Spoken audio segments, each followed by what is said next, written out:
Hi everyone, വേദഗണിതം Vedic മാത്സിൻ്റെ 4ാമത്തെ അധ്യായത്തിലേക്ക് എല്ലാവർക്കും ഹാർദമായ സ്വാഗതം. ഇപ്പോൾ മൾട്ടിപ്ലിക്കേഷൻ വിത്ത് 11 ആണ് നമ്മൾ നോക്കിക്കൊണ്ടിരിക്കുന്നത്. ഇപ്പോൾ മൾട്ടിപ്ലിക്കേഷൻ വിത്ത് 11ൽ 2 ഡിജിറ്റും 3 ഡിജിറ്റും നമ്മൾ ഓൾറെഡി ചെയ്ത് കഴിഞ്ഞു. ഇത് 4 ഡിജിറ്റ് നമ്പേഴ്സാണ്. അതുപോലെ അതിൽ കൂടുതലുള്ള നമ്പേഴ്സ് വന്നാൽ അങ്ങനെ ചെയ്യാമെന്ന് കൂടെ ഇതിൻ്റെ ലാസ്റ്റ് പാർട്ടിൽ ഞാൻ പറയുന്നുണ്ട്.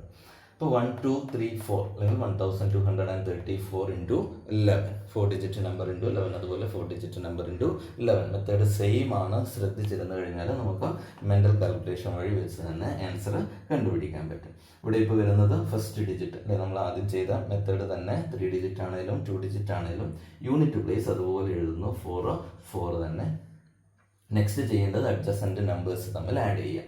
4ഉം 3ഉം ആഡ് ചെയ്യുക. 4 + 3 7 ആണ്. അത് കഴിഞ്ഞിട്ട് അടുത്ത അഡ്ജസൻറ്റ് നമ്പേഴ്സ് 3ഉം 2 ആണ്. 3 + 2 എന്ന് പറയുന്നത് 5 ആണ്. 5 എഴുതുന്നു. അടുത്ത അഡ്ജസൻറ്റ് നമ്പേഴ്സ് 2ഉം 1ഉം ആണ്. 2 + 1 3 ആണ്. അതുപോലെ എഴുതുന്നു. ഇനി എന്ത് ചെയ്യണം? ലാസ്റ്റ് ഡിജിറ്റ് 1 ഇവിടെ എഴുതുക. ആൻസർ 13,574 ആയിരിക്കും. ഒന്നുകൂടെ പറയാം. ഇവിടെ 2 3 4 1 ഇൻറ്റു 11 യൂണിറ്റ് പ്ലേസ് അതുപോലെ എഴുതുക. യൂണിറ്റ് പ്ലേസ് 1 ആണ്. 1 അതുപോലെ എഴുതുന്നു. അത് കഴിഞ്ഞിട്ട് അഡ്ജസൻറ്റ് നമ്പേഴ്സിൻ്റെ സമ്മ 1 + 4 എന്ന് പറയുന്നത് 5 കിട്ടും. അതുപോലെ 4 + 3 അല്ലേ, ഈ ഒരു രീതിയിലാണ് നമ്മൾ ആഡ് ചെയ്യുന്നത്. 4 + 3 = 7 എഴുതുന്നു. അടുത്തത് ആഡ് ചെയ്യേണ്ടത് 2ഉം 3ഉം 2 ആണ്. 3 + 2 5 കിട്ടും. അടുത്തത് ലാസ്റ്റ് ഡിജിറ്റ് 2 അതുപോലെ ഇവിടെ എഴുതുക.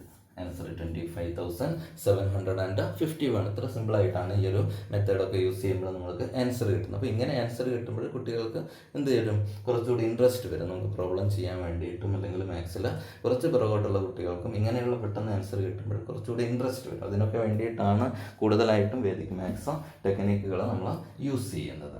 ഒന്നുകൂടെ നമുക്ക് നോക്കാം. കുറച്ചുകൂടി വലിയ 5 ഡിജിറ്റും 6 ഡിജിറ്റൊക്കെ വരുമ്പോൾ എങ്ങനെ ചെയ്യാമെന്നുള്ളത് നോക്കാം.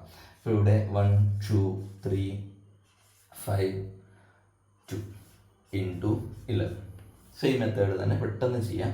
2 എഴുതുന്നു. യൂണിറ്റ് പ്ലേസ് അതുപോലെ 2 + 5 7 എഴുതി. അടുത്തത് 5 + 3 8 3 + 2 5. അടുത്തത് 2 + 1 3 ലാസ്റ്റ് ഡിജിറ്റ് 1 അതുപോലെ എഴുതി. എത്ര പെട്ടെന്ന് ആൻസർ കിട്ടി? 6 അല്ലേ. 6 ഡിജിറ്റ് നമ്പർ ആൻസർ ആണ് ഒരു സ്റ്റെപ്പിൽ നമ്മൾ എഴുതുന്നത്. ഏറ്റവും സിമ്പിളായിട്ട് ആൻസർ എഴുതാൻ പറ്റുന്ന ഒരു മെത്തേഡാണ് 11ൻ്റെ മൾട്ടിപ്ലിക്കേഷൻ വെച്ച് ചെയ്യുന്നത്.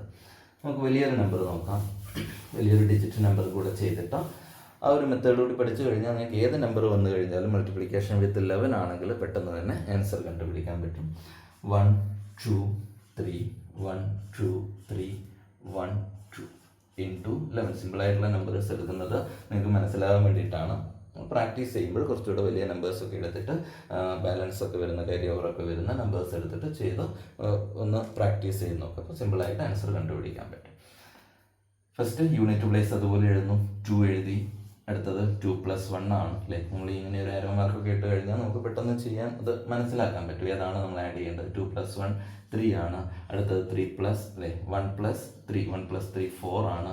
അടുത്തത് 3 + 2 5 2 + 1 3 1 + 3 4 3 + 2 5 2 + 1 3 ലാസ്റ്റ് ഡിജിറ്റ് 1 അതുപോലെ എഴുതി. ആൻസർ നോക്കുക. 3 ഡിജിറ്റ് ഉണ്ട്. 1 2 3 4 5 6 7 8 9 ഡിജിറ്റ് ആൻസർ ആണ് നമ്മൾ 1 സ്റ്റെപ്പിൽ സിമ്പിളായിട്ട് സെക്കൻഡുകൾ വെച്ച് എഴുതിയത്. അപ്പോൾ ഇങ്ങനെയുള്ള ടെക്നിക്കുകളൊക്കെ പഠിക്കുവാണെങ്കിൽ നമുക്ക് കോമ്പറ്റേറ്റീവ് എക്സാമിനൊക്കെ ഇത് വളരെ ഉപകാരപ്പെടുന്നതായിരിക്കും. ഇപ്പോൾ നെക്സ്റ്റ് ക്ലാസ്സിൽ മറ്റൊരു ടെക്നിക്കുമായിട്ട് കാണാം. അതുവരെ ബൈ.